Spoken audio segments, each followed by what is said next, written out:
Hi, I'm Remington Nadine Campbell, and this is the History of Musical Theatre podcast. Welcome to the Theatre Guild, where the idea of Oklahoma began. Theresa Helburn began her education at home in the experimental primary school run by her mother. At the age of 9, she first went to the theatre. She would go on to say, the theatre was not a dream or a goal, it was home. Her high school education was at the Windsor School. From there, Theresa went to Bryn Mawr College, a woman's only liberal arts school in Pennsylvania. The school's name is Welsh and means large hill. Where did you go to school? Big hill. Big hill. Everything sounds cooler in another language. It was also the first women's only college to offer a PhD. Terry didn't get a PhD there, but she did do her undergrad. The school didn't offer drama, but it did offer a sophomore thesis project with a bit of free rein. She wrote about the plays of Arthur Wing Pinero. While she was there, she also offered her skills as a producer on every one of her class plays.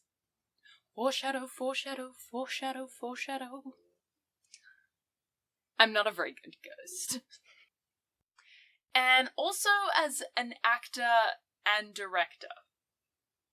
One paper I read described her as indefatigable, which is so accurate.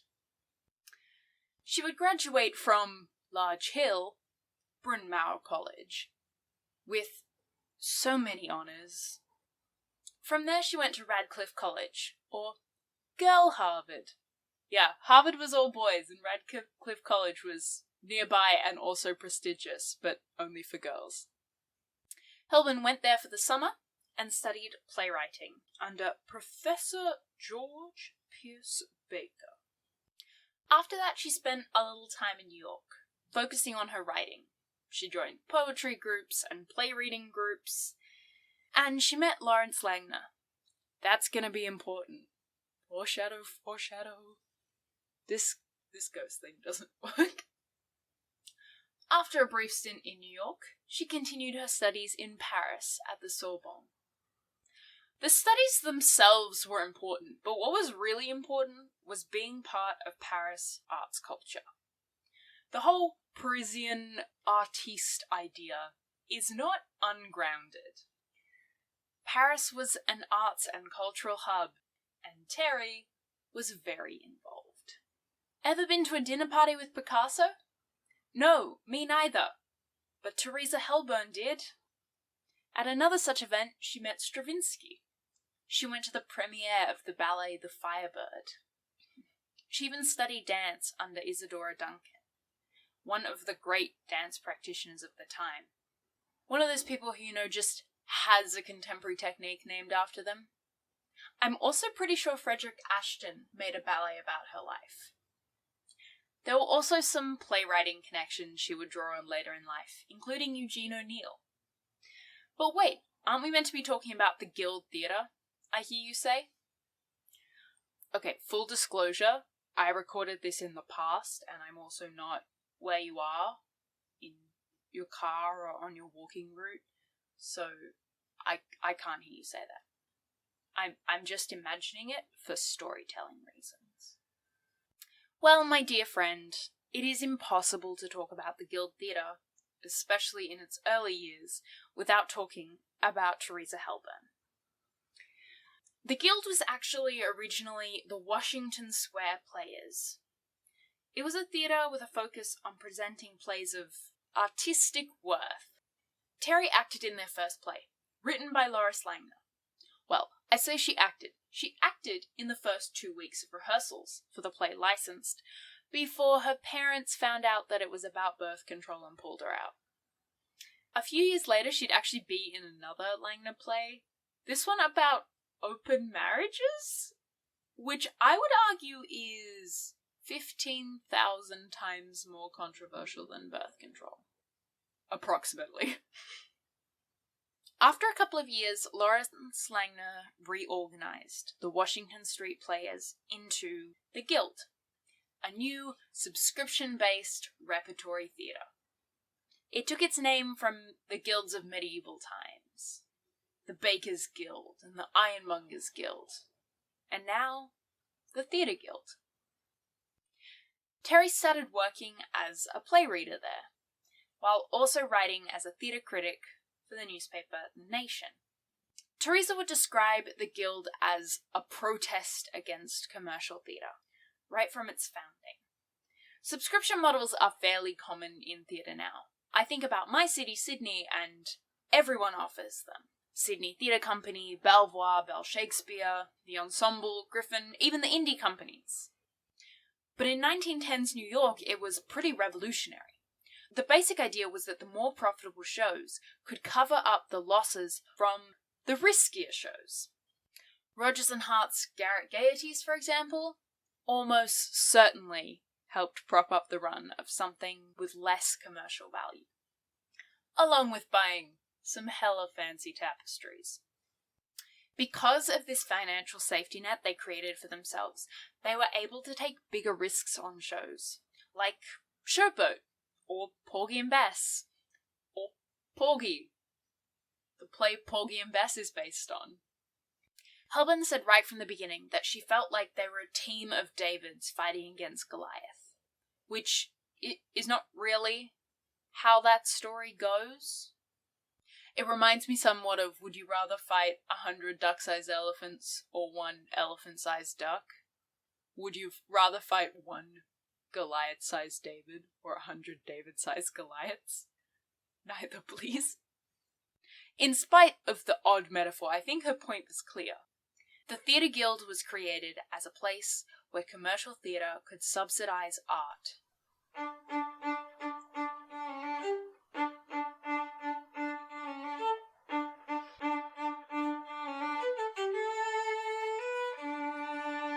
Soon after Terry joined as a play reader, the Guild found themselves needing an executive assistant. While not the most glamorous job, Theresa agreed to do it on a temporary basis. Sure. Imagine that temporary was a promise from Arthur Hammerstein. Yeah. She became the permanent assistant.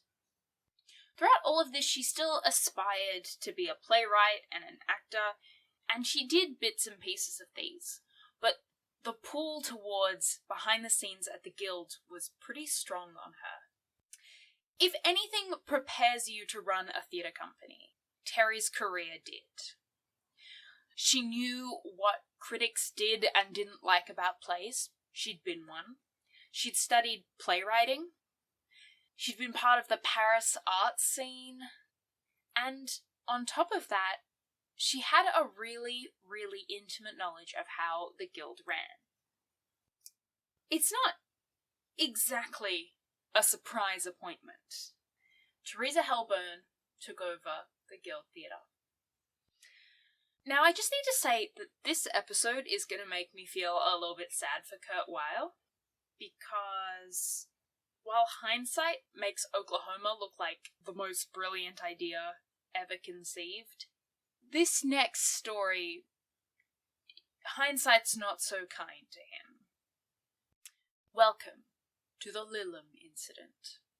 Giving it a cool name makes it better, right? That's how it works. Theresa was doing her thing as the girl boss producer of the Guild. Her job was like a more complicated version of, hey, wouldn't it be a cool show if, and then fill in the blanks with source text, cast, director, writers, all of that. She'd find a text to adapt, a composer and a lyricist, a director, large parts of the cast, the money to actually put on the show. Producing feels like something of a secret art in musical theatre, and their role is often glossed over in the production of a show. If you take Legally Blonde the musical, for example, the writers of that didn't just decide on a Thursday morning that they were going to adapt this famous film. A producer acquired the rights to adapt the film and then auditioned writing teams. There aren't a ton of super well-known musical theatre producers, but Cameron Mitchell is one of them, and he has played such a huge role in getting some really popular shows actually created, like Oliver and Les Mis and Mary Poppins. Terry had a particular trick when producing, adapting plays which had already premiered at the Guild. I mean, she had an established relationship with the playwright. It was sometimes even possible to bring back the original creative team, or members of it. Lilacs is a play written by Ferenc Molnar, who was Hungarian. The play is set in Hungary, written in Molnar's native tongue, and its 1909 production in its home country was not good. He'd written a handful of books and plays before, including one called Josi. My Hungarian isn't what it used to be. And after Lilacs, he would keep writing. It's important for me to spoil the story for you a little bit now. Lilacs is the source text of the Rodgers and Hammerstein show Carousel, which they would write after Oklahoma. In 1921, the Guild Theatre produced this play with a translation by Benjamin Glaser. In my native tongue. Obviously not Hungarian. It was a great success. So much so that Helburn thought it would be a great candidate for adaptation. She found a willing composer, Kurt Weill. He was a German immigrant who'd worked with Bertolt Brecht, of your theatre studies course fame. Also my theatre studies course. They collaborated on a couple of shows, like the Threepenny Opera, or the Threepenny Opera, both are correct. The Brecht-Weill shows sit in a weird place in theatre history, where the straight play people think they own them, but they're sort of musicals. The song Mac the Knife, for example, is from Threepenny Opera, and that's straight up a jazz standard. In America, Kurt continued to write. His best-known American shows are Lady in the Dark, One Touch of Venus, and Street Scene, though these were mostly later. Kurt had a specific theory of music and performance. In essence, it was anti-Wagnerian. The who's a what now? Well, Weill was German, and the composer really popular in Germany at the time was Richard Wagner. He wrote these epic grand operas. He's most famous for The Ring Cycle, which is a series of 4 operas which are meant to go to Thursday, Friday, Saturday, Sunday. The longest one is 5 hours. Wagner was a proponent of story integration in operas, and also pretty much invented the idea of a leitmotif. A short bit of music that's attached to a character or a place. If you want great examples of this, just listen to the Lord of the Rings and Hobbit scores. They are full of fantastic leitmotifs. But that was his deal. Use the music to draw you deeper into the story. Now, if you know Brecht, and by extension, Weill, you'll know that that's not what they were about. Their goal was to alienate you somewhat from the characters in the story, to allow you to analyze rather than empathize. Their plays were often political, and by looking at the actions of the characters, the audience was meant to draw some political meaning. In short, they wanted the audience to be aware they were watching a show. Another reason I feel bad for Kurt Weill in all of this, that didn't catch on. Kurt Weill had actually already approached Molnar to adapt Lilacs before he spoke to Helburn, and he'd been turned down. He thought that with the help of Theresa, he could convince Molnar to let him adapt the play. I think it's time to seriously consider that Molnar could be a Time Lord, a la Doctor Who, and Carousel was just one of those things in history that had to happen. Or maybe he just didn't like Kurt very much. Equally plausible theories. He didn't really like Kurt, but mainly he wanted to be remembered for Lilacs. And there was nothing that Kurt or Terry or anyone could do to change his mind.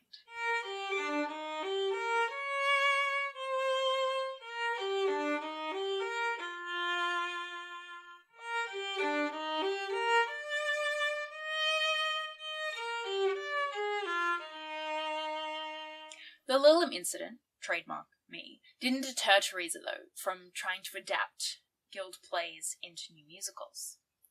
This time, it was Lynn Rigg's Green Grow the Lilacs, which took its name from a Civil War-era folk song. I mean, she'd done it many times before, Porgy and Bess and Showboat being two examples. Porgy and Bess and Showboat being two examples feels like the catchline of this podcast. Musical theatre, Porgy and Bess and Showboat being two examples. But this time the stakes were a little higher. The Guild was in serious financial trouble. They were in need of someone reliable to adapt this play. A long list of musical comedy and operetta luminaries were considered, but the project was offered to Rodgers and Hart. And Rodgers approached Hammerstein to write the book. It was this trio that was originally announced by the Guild as the production team behind the Green Grow the Lilacs adaptation. But one member of this trio wouldn't finish the project. Rodgers asked Hart to write the lyrics for Green Grow the Lilacs, but Hart didn't feel like the project would be successful, and besides, in his own estimation, he needed a vacation. In Mexico. Featuring a lot of alcohol. Finally, Rodgers had to give an ultimatum. If you don't write this show with me, I'll ask Hammerstein. Despite this, there would be an attempt in the press to keep the idea of a Rodgers and Hart partnership alive. Rodgers assured the press that this wasn't an alcoholic's escape. He was doing research for their next show, which was going to be set in Mexico. But by the time the press published this, they had made a lie of Richard on 2 counts. Hart had returned on a stretcher and was suffering with undulant fever in a hospital back in America. Larry died the year Oklahoma opened. They would never write another show together again. Oscar, too, attempted to keep alive the idea that he was a temporary partner, informing the press of all the other projects he had in the work. He wasn't replacing Hart. No. But after Hart died, the story changed. This was a new partnership. Rodgers convinced Hammerstein to agree to that. Oscar was already looking at writing a show with Jerome Kern. This partnership was different from any that either had been in before. In a show, what comes first? The music or the lyrics? Up until Oklahoma, it was the music. But Hammerstein asked to write the lyrics first. And I think, even quietly, they were creating a revolution. I really hope you enjoyed the episode. There is not going to be a new episode next week. I'm going on a brief 2-week hiatus to sort some health stuff out and get a little bit of a head start on all the new projects that are coming. The next episode will be on the 24th of May, and it will cover the early lives and careers of Agnes DeMille and Ruben Mamoulian. Until then, I hope you have such a wonderful day.